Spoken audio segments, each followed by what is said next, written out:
Imagina só um protagonista que começa como um jovem classe média, asmático, né? Isso é um fato engraçado, nosso protagonista. Ele atravessou um continente de moto, uma moto todo fodida, inclusive, né? Abandonou uma carreira muito foda, juntou 20 malandros para libertar uma ilha, ajudou a derrubar um governo apoiado pelos Estados Unidos, na varanda dos Estados Unidos, virou ministro dessa ilha, largou tudo de novo e morreu jovem e se transformou num dos rostos mais conhecidos da Terra. Tudo isso aconteceu na vida real, né? Mas uma história curta, porém com um arco narrativo muito mais épico, coerente, impactante que a maioria dos mangás e animes que a gente ama, tá ligado? E o desenvolvimento do Eren é tão complexo. Moleque, o She teve mais arco de personagem antes dos 35 anos do que o Eren teve em 139 capítulos. Enfim, o que torna um protagonista bem escrito é a trajetória, o impacto, coerência, temática, transformação e o mito. O She reúne quase todos os elementos que a gente admira nos grandes protagonistas, né? O Guts lutando contra o destino cruel, né? O Eren buscando a tal liberdade, o Kaneki aceitando seu lado monstro para sobreviver, o Thorfinn superando o ciclo de vingança e a busca dele por um propósito, né? Recentemente eu tava relendo um manhwa do Kinyon, sei lá, porra, o nome do malandro, mas basicamente é a biografia em manhwa do Che Guevara, né? Então tive a ideia de fazer esse vídeo vamos falar um pouco da história do nosso protagonista primeiro, depois eu defendo meu ponto. Ernesto Rafael Guevara de la Serna. Ele nasceu na Argentina, numa família classe média, como eu já disse, né? Era um asmático desgraçado e muito frágil fisicamente, né? O mangá cita isso como uma piada, o fato dele ter asma, né? Então, Che Guevara, é mais difícil lutar contra os inimigos ou contra a asma. É da hora. Enfim, mano, ele nunca foi um militante, né? E ele trabalhava numa clínica e tal, enquanto ele fazia faculdade, e viajava de moto pela Argentina em 50, né? Com aquela fome de mundo que todo jovem tem, sabe? Com 23 anos, ele e o seu amigo Alberto, alguma coisa, saem de Buenos Aires com o propósito de chegar no meu Peru, só pra tirar uma pira, sabe? Coisa de jovem, se aventurar, coisa e tal. No Diário do Che Guevara, que foi publicado depois, né, diário, sei lá, de moto pela América Latina, ele descreve, né, as paisagens e tal, e misturado com o choque da desgraça que era a América Latina, né? Os mineiros que eram explorados no Chile, os descendentes de incas que foram empobrecidos, os leprosos, os comunistas que eram perseguidos, né? E ele vê que o continente americano, da América do Sul no caso, é unido pela miséria causada pelo imperialismo e o latifúndio, né? Essa é a jornada do herói clássica, né? Tipo Thorfinn ou Eren no começo, a inocência destruída pelo mundo cruel. Mas o She não tinha titã ou maldição sobrenatural, né? O monstro aqui é a miséria, né? Que é uma forma de interpretar alguns animes, né? Que colocam criaturas para representar outras coisas, né? Mas, enfim, mano, ele fica um pouco mais rígido, né? Sem perder a ternura, é uma frase famosa dele. Depois de se formar em médico, em 53, ele viaja mais pela América Latina, né? Ele vai pra Guatemala, que eu esqueci o nome do malandro, né?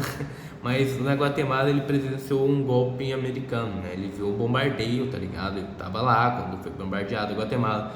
E nisso ele presenciou a morte da Maria Cristina, uma criança que morreu nesse ato. Que ele até tenta ajudar ela, mas ela morre nos braços dele, mano. E diferente de tantos protagonistas que iniciam sua jornada com algo que é arrancado deles, o She não tava chorando porque, perdeu uma familiar. A Maria Cristina não era irmã nem nada dele, sabe? O que marcou foi assistir uma criança ser esmagada por causa de um conflito que ela nem sabia que existia, sabe? E a jornada dele não nasce de uma ferida pessoal, né? Nasce da incapacidade dele de aceitar o sofrimento que ele vê acontecer ao redor dele, né? Em 55 ele conhece Fidel Castro por meio do Raul Castro. Fidel planejava invadir Cuba contra a ditadura do Fulgêncio, né? O She, atraído mais por aventura, né, mas também convicção, claro, se junta como médico da tripulação. E cara, essa parte é uma vibe One Piece do caralho, né? Porque em novembro de 56, 82 homens embarcam numa porra de uma lancha, né? Uma lancha tudo fodida, que era projetado para 12 pessoas, tá? 12 pessoas, comportava 20, mas porra, o malandro Os malandros, no caso, né, meteram 82 nessa porra desse iate. Além de arma, munição, comida e combustível, o iate tava super lotado, né, mano, ao extremo. Navegando quase que no limite de afundar, com os caras tudo amontoado, sofrendo, tudo desgraçado. E, porra, também tem relato de enjoo durante os 7 dias de viagem. Se isso fosse um mangá geral, ia reclamar que o autor forçou a barra, tipo, não é possível, um mangá realista botou 82 malandros num barco de pesca e ninguém morreu. Na verdade morreu, né? Quando tu ouve, um malandro juntou uns malucos e foi pra essa ilha libertar o povo oprimido. Lembra de quê? Eu acho que se explica um pouco o Che Guevara no quarto do Oda, tá ligado? Eu não sou o cara que fica, One Piece é de tal ideologia política, se você não viu tal visão política nesse anime, você é um imbecil. Tipo, às vezes o autor sequer pensou em passar uma mensagem política, tá ligado? E na maioria das vezes, se ele pensou, provavelmente não vai bater com a nossa interpretação. Eu não tô querendo associar política a qualquer anime que seja, mas eu acredito que o Oda tenha pegado a Revolução Cubana como inspiração pra One Piece, sabe? Que é uma história muito foda. Enfim, mano, além deles terem ido nessa situação de merda do barco tudo desgraçado, sobreviveu uns 12 malucos, tá ligado? Porque eles sofreram com emboscada assim que o iate chegou na ilha de Cuba, né? Isso é puro, porra, perdedores fudidos que viraram lenda, tá ligado? Tipo o Chapéu de Palha, né, mano? Eles meio que tiveram que... O Che Guevara fugiu pra Serra Maestra, né? E lá a gente tem o arco de treinamento do protagonista, né? Ele aprende algumas táticas de guerra, né? Fica mais Hulk, mais forte. Ganhou o apelido de Che, né? É um argentinismo pra amigo, alguma coisa assim. Ele lê, ele ensina a alfabetização pros camponeses lá, tal, trata os feridos. E ali eles precisam recrutar uma galera, né? Fazer um exército do zero. E aí que o Fidel promove o Che Guevara a comandante, o único estrangeiro de alta hierarquia. Inclusive, tem um fato interessante que a rapaziada de Cuba, os moradores, né? Fingiam que estavam doentes para ser tratados pelo Che, porque eles nunca tinham visto médico na vida. E aí a gente tem esse arco de treinamento do Che Guevara aí, né? Porque o Musashi passou anos se aperfeiçoando. Sim, mano, o Che Guevara também, tá ligado? Só que o treino dele envolvia guerrilha, passar fome, né? A asma e a possibilidade de levar bala, mano. E aí vem toda a história, guerrilha, que eu não manjo muito dessa parte, nem acho que vale a pena falar detalhes disso. Mas basicamente a batalha mais importante foi a Batalha de Santa Clara, né? Em 58. Que com poucos homens, um exército bem pequeno, né? O Che captura um trem blindado cheio de arma, né, mano? E eles conseguem a vitória, né? E era muito mais do que libertar um povo, sabe? O Che tava se tornando um novo homem, um cara altruísta, disciplinado, internacionalista. E com o novo regime, mano, ele vira presidente do Banco Nacional, ministro da Indústria, comanda a reforma agrária e a campanha de alfabetização, tá ligado? Cuba passa de analfabetismo muito alto pra quase zero, tá?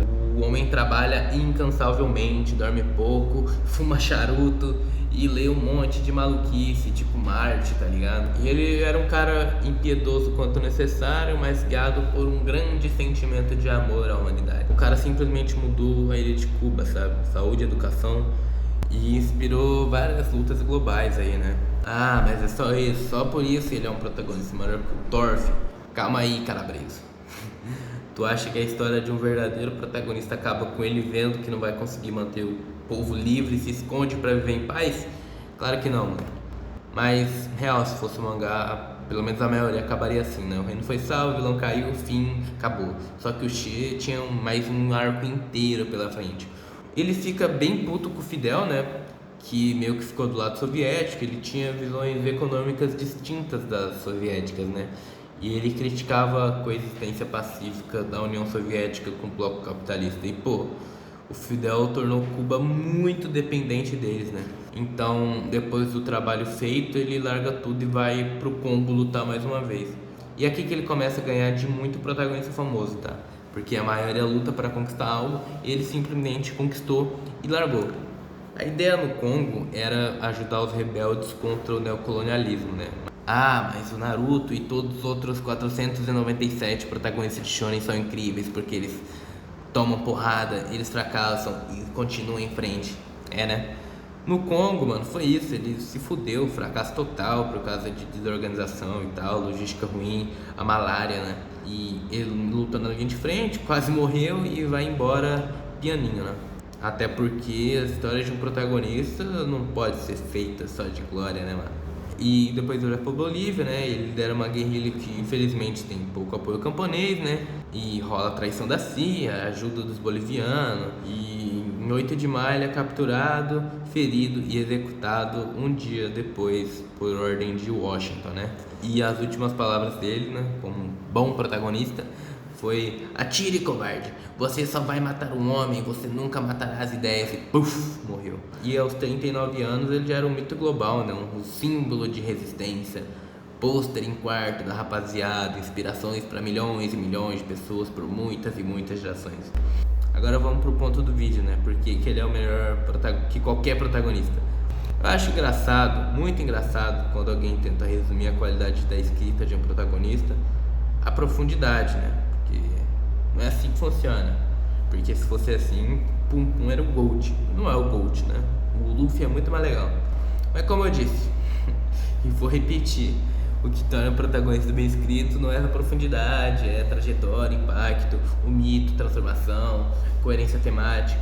E pô, é aí que ele é o GOAT, né, mano?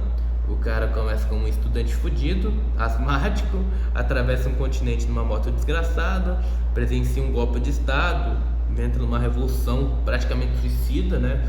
Muda toda a história do país, vira porra de um símbolo reconhecido no mundo inteiro. E não descansa, o cara continua lutando, vai pro Congo, tenta de novo na Bolívia, morre. E é isso, mano, o cara segue sendo um símbolo aí, né? Dos protagonistas fodões aí de seinen que a rapaziada gosta, que o tal cult adora, eu acho que o único que compete, os únicos que competem no caso, né, são o Musashi, né, e o Rohan. E tem um motivo pra isso, né? O Musashi também é um personagem que precisou ser resgatado da história. Tipo, a vida real criou um cara tão foda, tão fascinante, que anos depois alguém precisou resgatar aquilo em forma de mangá para que a nova geração pudesse conhecer também, sabe? E mesmo vale pro Shê, né? A realidade veio primeiro, a ficção veio depois. Já o Rohan é um caso diferente, né, mano? Ele é uma ideia muito foda, um conceito filosófico muito pica.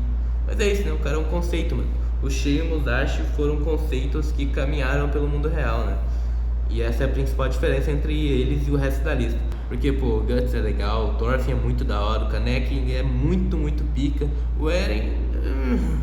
O Eren eu quero que se foda, mano. Mas existe uma vantagem deles, né? Muito injusta, inclusive. Esses personagens são incríveis porque eles não são reais, né? O Shê e o Musashi são incríveis apesar de serem, né? Se a vida do Che Guevara fosse publicado hoje em dia como mangá, diriam: ah, ele é muito apelão, ah, é protagonista de Sekai, que ninguém muda tanto, que ninguém vive tanta coisa, o autor exagerou. Mas esse mano existiu, tá ligado? E talvez esse seja o maior elogio que um protagonista pode receber, né? Não que ele parece real, porque o Guts parece real, o Thorfinn parece real, o Mob Psycho, o Arataka Heigen parece real. O Musashi e o Shê fazem algo que caminha ao contrário, tá ligado? Eles são tão pica que faz a realidade parecer um mangá. E no fim das contas é isso, mano. Eu acho que é só por isso que a gente continua contando esse tipo de história, tá ligado? Isso talvez seja mais fácil contar transformando elas em lendas, sabe?